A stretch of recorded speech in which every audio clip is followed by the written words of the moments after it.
We analyze global politics, financial markets, macroeconomics, and digital assets, helping investors see tomorrow before the rest of the world.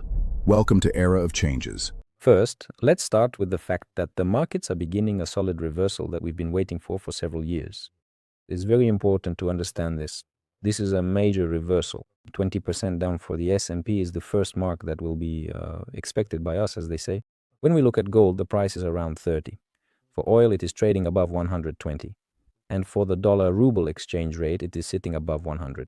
And as for all other forecasts, I think if you're not new to our channel, you've heard the DXY index at 120 before. And well, that is about it for our main forecast for the time being. Looking at the metals, silver might drop below $40, potentially sliding back down toward 35. So basically, here is the quintessence of our main expectations for the market. If you are looking for more specific details on exactly when this might happen, which instruments to watch and so on, we analyze all of that in depth on our platform. Please take a look. We take a professional approach to the matter. And by the way, at the end of August, a report for the next 4 months of work will be released. While we are currently sitting on the sidelines, patiently waiting for the markets to shift, and everything is basically following the forecast we laid out, while our long-term prediction slowly unfolds in the Middle East, and a major interconfessional war enters a hot stage, where we will finally get down to the most interesting part of our analysis. We're going to start analyzing August and September. Let's start with the fact that September will be a difficult month for Russia. August is traditionally a month for taking stock, so to speak. And already as we enter August, it seems a whole bunch of significant events are set to hit Russia that, well, are really quite hard to call anything other than truly apocalyptic. It is a rather unsettling time. I'll list them all now, and you can just draw your own conclusions. And at the very end, by the way, during that final 5-minute segment, I'll be answering your questions and giving you another dose of political, well, I don't really know, let's just call them observations, shall we? Again, it will be quite painful for some to hear all this, but for others, it might be very interesting. With today's video, I'd really like to take a moment to summarize everything that I've probably been working on lately. Basically, what I want to tell you is a bit more about my recent progress, because many people watch, but they don't understand anything. And that's a real shame. It's very sad because I would like to break the cycle to change the situation. Well, let's start with the simple fact that if we are talking about the world in general, the United States, Europe, and so on, then exactly what I warned about is now actually happening. Europe is facing serious economic problems. This happened right as hydrocarbon exports or imports, depending on how you look at it, from Russia were declining, and the economy, having hit these severe consequences, found itself running directly into that very gap in economic potential within the various countries of the European Union. And naturally, Europe began to radicalize, to militarize, to radicalize. The result of this will be the collapse of the European Union. But as you know, that's a long-term forecast, yes, but locally, this very autumn, key decisions will be made again on funding and everything else, and apparently the first serious protest actions will occur. I think that this right-wing shift we predicted has effectively taken place. Persecution of immigration will begin. You'll see it right around this autumn. And by the way, this event that happened not long ago, this massive landing on the shores of, let's call it Spain, that's a trigger. One of the triggers for why all this will start happening in Europe. Now, if we're talking about the United States of America, it's very interesting here. We have elections coming up, as you know, in the US. These are midterm elections, but nevertheless, by November, Trump will need to show himself in all his glory. He cannot remain in his current state. If he continues to remain in this ongoing war situation, one that drags on and on until the elections themselves actually arrive, he is going to get a very loud slap in the face. Although he has already started backing off from these elections and is effectively saying, or rather his words seem to imply, well, I honestly don't give a damn about these elections. They don't mean anything to me. I just feel sorry for the Republicans who are going to lose now, but otherwise, basically, I really don't care. That's roughly what he said. And why did he say that? Well, if you translate it basically from political speak to human speak, which is what I did, it's because he realizes that what he started there won't end in a month or 2 or even 10. And since that's the case, he needs to distance himself somehow from what's happening there. And so there will still be the escalation he promised, which will send oil prices soaring. But until the upcoming elections, he will apparently try to just let it all slide for the most part. And he'll keep on threatening, and every single time it's his 25th final warning, as they say. He came out again and said, I'll behead everyone, I'll kill everyone, and I'll win and be victorious over everyone, just like he has so many times before. I'll beat them all. And no, like God forbid, I'll bomb all your bridges.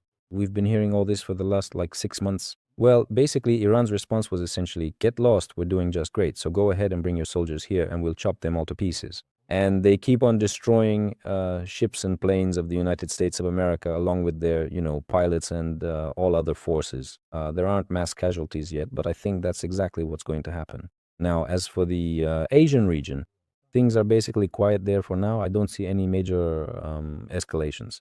As for China, the so-called big Chinese conflict is still a long way off. It won't happen right now. So that's why Asia is still calm for the time being.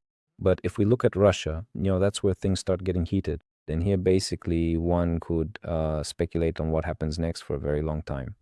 And I could even tell you in great detail that, well, you can just rewatch our previous video to fully understand. Well, today I'd like to understand basically which way the financial wind is blowing and the political one following it specifically in Russia for this autumn. Well, first and foremost, the budget deficit is already larger than, as I said, planned, right? And that says a great deal. It clearly shows, first of all, that the financial reserves and the specific plans for spending that were originally set have already been exceeded. It essentially means that nothing is going according to the original plan. The military actions aren't going to plan, the budgeting isn't going to plan, and the ongoing budget sequestering wasn't planned, naturally. Where will they get this money from? That is the most important question. New taxes or contributions or printing money. There are basically two options here, and I think it will be both. And what does this actually mean for you right now? It means that in the next few months, you'll see my dollar to ruble forecast start to come true because you can't keep devaluation contained within the system.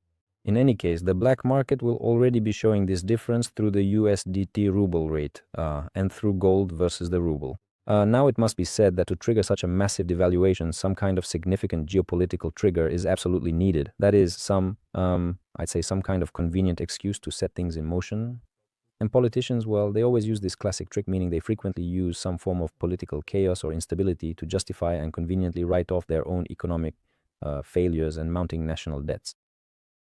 And I think that, of course, it's the escalation of the conflict, let's just call it that, in Ukraine, and the implementation of all these policies. Everyone is just fear-mongering here. In every single video I see, the headlines are always the same. Will there be a new mobilization or won't there be a mobilization? So honestly, just calm down. There's no need for any panic. Everything will be just fine. As Vladimir Vladimirovich said, mobilization has been going on for a long time. I'll be reading the questions, well, because some of them are very long and we've picked the top ones, as I promised. I'm reading the most meaningful questions and answering them. It doesn't matter if Putin is Putin or not, the Russian elite will be very tough and the West will have a hard time. Putin is the only one holding the elite back from a major war. The West has already become unbearable with its behavior. And among the Russian elites, the idea is being voiced to establish their own order on the planet. It seems that when Putin is gone, people will remember him fondly more than once. When Putin is gone, millions of champagne bottles will burst with their sparks. I'm telling you, that's my prediction. When Putin is finally gone, if he is indeed gone, as I am saying right now, within these next 18 months physically, you are going to see a dangerous revanchist rise to power. And remember, a revanchist was, for example, someone like Hitler. I'm warning you, a true revanchist is not just a person who will simply go after lost positions. They are someone who will seek to reclaim them with everything they have. By the way, Putin, he also says that the collapse of the USSR is the greatest geopolitical catastrophe. And he's also trying to take revenge for this, that is, to rewrite this history. But right after him, that very person I'm talking about might come. You really need to beware and look very closely at the specific person who will eventually come to power after Putin. Next, Europe won't fight, they'll fold without the USA very quickly. With the USA, they intend to fight. So guys, it's very simple. Open the budget. Europeans are not like Russians. They, as I said at the start, remember, prepare the groundwork for everything legally and financially. Military factories working at full capacity, new ones opening now, being laid down, say only one thing. They are preparing for war. With America or without, they're fighting for your resources. They'll come for your oil, diamonds, gold. Why? You took away their cheap hydrocarbons. Their economy tanked. Where should they get them? From America. America only sells its resources at a high price. So they feel they need to take it for free over in Russia. Mark my words. You will be at war with the European Union. Our weekly trading results. Join for free, subscribe, and get early access to forecasts.